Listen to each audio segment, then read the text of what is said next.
আমাকে অবশ্যই জানানো উচিত ছিল। দর্শক, একটা সময় ছিল যখন সীমান্তের ওপার থেকে কেউ চোখ রাঙালে এপারে একটা নীরব আতঙ্ক তৈরি হতো। আমরা ভাবতাম ওপারে হয়তো অনেক শক্তিশালী, তাদের হয়তো কোনো প্রকার আন্তর্জাতিক আইনি বা নৈতিক জবাবদিহিতার বালাই নেই। কিন্তু সময়ের সাথে সাথে সেই ভুল ধারণাটি এবার তাসের ঘরের মতো ভেঙে পড়েছে। কারণ বাংলাদেশের সীমান্তরক্ষী বাহিনী আজ এমন এক রূপে ফিরে এসেছে যা দেখলে ভারতের বাহিনীর পিলে চমকে যাবার মতো অবস্থা। ঠিক আছে, সীমান্ত এলাকায় কোনো কিছু করতে হলে উভয় পক্ষকে কিন্তু জানাতে হবে। যেহেতু আপনাকে জানাইছে, কিন্তু আমাকে তো কেউ জানে, আমাদের বাংলাদেশের কেউ লোক জানালেন না, আপনারাও জানালেন না। আমাকে অবশ্যই জানানো উচিত ছিল। হ্যাঁ দর্শক, আজ আমরা আপনাদের এমন এক অভাবনীয় এবং গর্ব করার মতো ঘটনার কথা জানাবো, যেখানে ভারতের বিএসএফ নিজেদের দাদাগিরি ফলাতে এসে চরম অপদস্থ হয়ে লেজ গুটিয়ে পালাতে বাধ্য হয়েছে। কোনো ধরনের পূর্ব ঘোষণা ছাড়া সম্পূর্ণ বেআইনিভাবে বাংলাদেশের সীমান্তে খুঁটি গাড়তে এসেছিল বিএসএফ। কিন্তু তারা স্বপ্নেও ভাবেনি যে সামনে এমন এক বাঘের মতো গর্জে ওঠা বিজিবি অফিসার দাঁড়িয়ে থাকবেন, যার আইনের জ্ঞান এবং অসীম সাহসের সামনে তাদের সমস্ত চালাকি এক নিমিষেই ধূলিসাৎ হয়ে যাবে। দর্শক, ঘটনাটি একেবারে সিনেমার টানটান উত্তেজনার মতো। একটি নির্দিষ্ট সীমান্ত এলাকায় হঠাৎ করেই দেখা যায় বিএসএফ এর কয়েকজন সদস্য এবং সাথে কয়েকজন আমিন বা ভূমি পরিমাপক নিয়ে হাজির হয়েছেন। তাদের উদ্দেশ্য খুবই পরিষ্কার, তারা জিরো লাইনের কাছাকাছি কোনো একটি জমির সীমানা নির্ধারণ করতে চায় এবং সেখানে ফেন্সিং বা কাঁটাতারের বেড়া দেওয়ার জন্য খুঁটি গাড়তে চায়। দর্শক, সাধারণ চোখে মনে হতে পারে ঠিকই আছে, তারা হয়তো তাদের দিককার জমি মাপছে। কিন্তু এই সাধারণ ঘটনার আড়ালে লুকিয়েছিল এক চরম আইনি লঙ্ঘন এবং সীমানা দখলের এক নীরব কূটনৈতিক চাল। কিন্তু সেই কূটকৌশল বেশি দূর আগাতে পারল না, কারণ সেখানে প্রহরীর মতো দায়িত্বরত ছিলেন বাংলাদেশের অত্যন্ত চৌকস এবং নির্ভীক বিজিবি সেনারা। তারা বিন্দুমাত্র সময় নষ্ট না করে সরাসরি বিএসএফ এর সেই দলটির সামনে গিয়ে দাঁড়ান এবং তাদের কাজ তাৎক্ষণিকভাবে বন্ধ করে দেন। এরপর শুরু হয় সেই ঐতিহাসিক এবং চরম আত্মবিশ্বাসী কথোপকথন। বাংলাদেশের বিজিবি কর্মকর্তা হঠাৎ অত্যন্ত শান্ত কিন্তু কড়া ভাষায় বিএসএফকে প্রশ্ন করেন, আপনারা এখানে সীমানা বাহির করতে এসেছেন, খুঁটি গাড়তে এসেছেন, অথচ বিজিবিকে কোনো ইনফরমেশন করেননি কেন? বিএসএফ সদস্যরা তখন আমতা আমতা করে বোঝানোর চেষ্টা করেছে যে তারা শুধু ফেন্সিং বা বেড়া দেয়ার মাপজোক করছে। কিন্তু বিজিবির সেই কর্মকর্তা তাদের চোখে চোখ রেখে এমন কিছু লজিক বা যুক্তি তুলে ধরেছেন যার কোনো উত্তর বিএসএফ এর কাছে ছিল না। দর্শক, এবার চলুন একটু আইনের দিকে তাকানো যাক এবং দেখা যাক বাংলাদেশের বিজিবি কতটা বিচক্ষণতার পরিচয় দিয়েছেন। আন্তর্জাতিক সীমান্ত আইনে একটি অত্যন্ত কড়া এবং স্পষ্ট নিয়ম আছে, যাকে বলা হয় 150 গজের নিয়ম।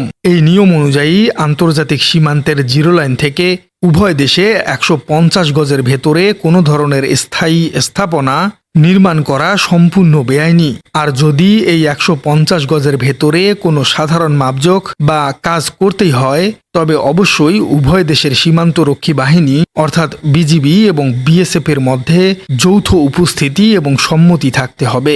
বাংলাদেশের বিজিবি কর্মকর্তা ঠিক এই পয়েন্টটিতেই আঘাত করেছেন। তিনি পরিষ্কার জানিয়ে দিয়েছেন 150 গজের ভেতরে কোনো কিছু করতে হলে অবশ্যই বিজিবি এবং বিএসএফ উভয়কেই থাকতে হবে। আপনারা এককভাবে এসে কোনো মাপ যোগ করতে পারবেন না। কিন্তু বিএসএফ এর চালাকিটা ধরা পড়ে যায় অন্য একটি জায়গায়। বিজিবি কর্মকর্তা খেয়াল করেন যে খুঁটিগুলো কোনো সাধারণ জমির মালিকের হাতে নেই, খুঁটিগুলো ধরে আছে স্বয়ং বিএসএফ এর জওয়ানরা। বিজিবি কর্মকর্তা সাথে সাথে তাদের চ্যালেঞ্জ করে বসেন। তিনি বলেন, এই জমির যে মালিক সে যদি মাপজোক করে তবে খুঁটি তার হাতে থাকবে, কিন্তু আপনাদের বিএসএফ সদস্যদের হাতে খুঁটি কেন? দর্শক, একবার ভাবুন তো, কতটা তীক্ষ্ণ দৃষ্টি এবং উপস্থিত বুদ্ধি থাকলে এমন এক অফিসার মুহূর্তের মধ্যেই প্রতিপক্ষের এই সূক্ষ্ম চালাকি ধরে ফেলতে পারেন। বিএসএফ সদস্যরা তখন বোঝানোর চেষ্টা করেন যে তারা একটি সিঙ্গেল ফেন্সিং বা এক তারের বেড়া দিবে, কিন্তু বিজিবি কর্মকর্তা তার আইনি অবস্থানে অনড় থাকেন। তিনি সাফ জানিয়ে দেন, সিঙ্গেল বেড়া, হাফ বেড়া বা ডাবল বেড়া যাই হোক না কেন, যে কোনো স্থায়ী স্থাপনা এই 150 গজের ভেতরে হতে পারবে না। আপনারা 150 গজের বাইরে গিয়ে যা ইচ্ছা তাই করুন, কিন্তু এর ভেতরে এক কদমও এগোতে পারবেন না। এই অকাট্য আইনি যুক্তি এবং বিজিবির ইস্পাত কঠিন অবস্থানের সামনে বিএসএফ পুরোপুরি নিরুত্তর হয়ে যায়। তারা বুঝতে পারে এই বিজিবিকে আর আগের মতো ফাঁকি দেয়া বা ধমক দিয়ে দমিয়ে রাখা সম্ভব নয়। বাধ্য হয়ে তারা তাদের এই অবৈধ খুঁটিগুলো কাঁধে তুলে নেয় এবং আক্ষরিক অর্থেই লেজ গুটিয়ে সেখান থেকে পিছু হটে। দর্শক, এই একটি মাত্র ঘটনা শুধু একটি সীমানার খুঁটি উপড়ে ফেলার গল্প নয়, এটি একটি বিশাল মনস্তাত্ত্বিক পরিবর্তনের গল্প। একটা সময়ে বাংলাদেশের সীমান্তরক্ষী বাহিনী বা তৎকালীন বিডিআর এর নাম শুনলে ওপারের বাহিনীর বুকে রীতিমতো কাঁপন ধরে যেত। বিডিআর এর জওয়ানরা সীমানার 1 ইঞ্চি মাটিও কখনো কাউকে বিনা কারণে ছেড়ে দেয়নি। তাদের এই বীরত্ব এবং আপোষহীন মনোভাব এদেশের মানুষের মনে বিশাল গর্বের জায়গা তৈরি করেছিল। কিন্তু মাঝখানে বেশ কিছু অনাকাঙ্ক্ষিত ঘটনা এবং পট পরিবর্তনের কারণে সেই বিডিআর এর নাম পরিবর্তন করে বিজিবি হয় এবং অনেক ক্ষেত্রেই তাদের আগের সেই কড়া রূপটি যেন কিছুটা ম্লান হয়ে গিয়েছিল। ভারতের বাহিনীও এই যুগের সীমান্তে তাদের আধিপত্য বিস্তারের চেষ্টা করছিল, কিন্তু আজকের এই ঘটনা প্রমাণ করেছে যে পোশাকের নাম হয়তো পাল্টেছে, কিন্তু সেই পুরনো বিডিআর এর রক্ত আজও বিজিবির প্রতিটি জওয়ানের শিরায় শিরায় বইছে।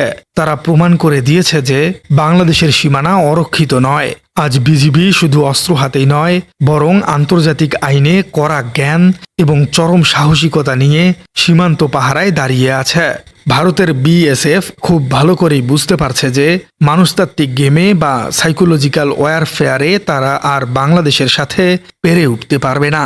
আগে তারা ছোটখাটো অজুহাতে সীমানায় ঢুকে পড়ত, কিন্তু এখন তারা আর এক কদমও এগোতে 10 বার ভাবছে, কারণ তারা বুঝে গিয়েছে এখনকার বিজিবি আর আগের মতো শুধু প্রতিবাদ লিপি পাঠিয়েই বসে থাকবে না।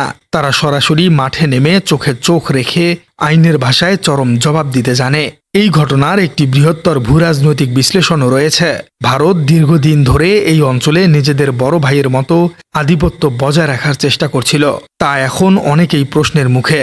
বাংলাদেশের বর্তমান পরিস্থিতি এবং সাধারণ মানুষের প্রবল দেশপ্রেমের যে জায়গা তৈরি হয়েছে তা বিজিবির মতো বাহিনীগুলোকে আরো বেশি আত্মবিশ্বাসী করে তুলছে। বিজিবির এই অফিসার যখন বিএসএফকে উদ্দেশ্য করে বলেছিলেন, আমার কি এখান থেকে ক্রস করার এক কদমও বৈধতা আছে? নেই। ঠিক তেমনি আপনাদেরও নেই। এই কথার মাধ্যমে তিনি মূলত পুরো বাংলাদেশের বর্তমান আত্মমর্যাদাবোধকেই তুলে ধরেছেন। বাংলাদেশ আজ নিজের অধিকার নিয়ে সচেতন। আমরা কারো সীমানায় এক কদম অন্যায়ভাবে পা রাখব না। ঠিক তেমনি আমাদের সীমানায় 150 গজের ভেতরেও কাউকে খুঁটি গাড়তে দেয়া হবে না। ভারতের এই আধিপত্য কমার পেছনে আরেকটি বড় কারণ হলো তাদের নিজেদের আইনি দুর্বলতা। বিএসএফ যখনই কোনো বেআইনি কাজ করতে আসে তখনই বাংলাদেশের আন্তর্জাতিক আইনের রেফারেন্স দিয়ে তাদের আটকায়। তখন তাদের কাছে পিছু হটা ছাড়া কোনো বিকল্প থাকে না, কারণ আন্তর্জাতিক মহলে এই ধরনের অবৈধ সীমানা দখল বা স্থাপনা নির্মাণের চেষ্টা চরমভাবে নিন্দনীয়। দর্শক, আজকের এই শ্বাসরুদ্ধকর ঘটনাটি আমাদের চোখে আঙ্গুল দিয়ে দেখিয়ে দেয় সাহস আর আইনের জ্ঞান থাকলে যে কোনো আগ্রাসনকে রুখে দেওয়া সম্ভব।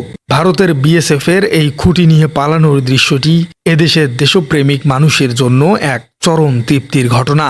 বাংলাদেশের বিজিবি যে তাদের পুরনো সেই তেজোদ্দীপ্ত ফর্মে ফিরে আসছে তা আজ দিনের আলোর মতো পরিষ্কার। প্রিয় দর্শক, আপনাদের কি মনে হয় বিজিবির এই সাহসী পদক্ষেপ কি সীমান্তে বিএসএফ এর দাদাগিরি চিরতরে বন্ধ করে দিবে? পুরনো বিডিআর এর সেই সোনালী রূপ কি আমরা আবারও দেখতে পাচ্ছি? কমেন্টে জানিয়ে দিন আপনার মূল্যবান মতামত। আর আমাদের চ্যানেলে নতুন হয়ে থাকলে চ্যানেলটি সাবস্ক্রাইব করার অনুরোধ থাকলো। দেখা হচ্ছে পরবর্তী কোনো ভিডিওতে। खुटी हम क्यों करेंगे? हम खुटी हमारे पता है जमीन किसका है। জমিনের মালিক সে খুঁটি কাটবে। हाँ, तो जमीन का मालिक- সীমান্ত এলাকায় ये मालिक যখনই আপনি আসবেন অবশ্যই सबको लेके देखो ये मालिक है ना তো মালিক হাতে তো খুঁটি নেই।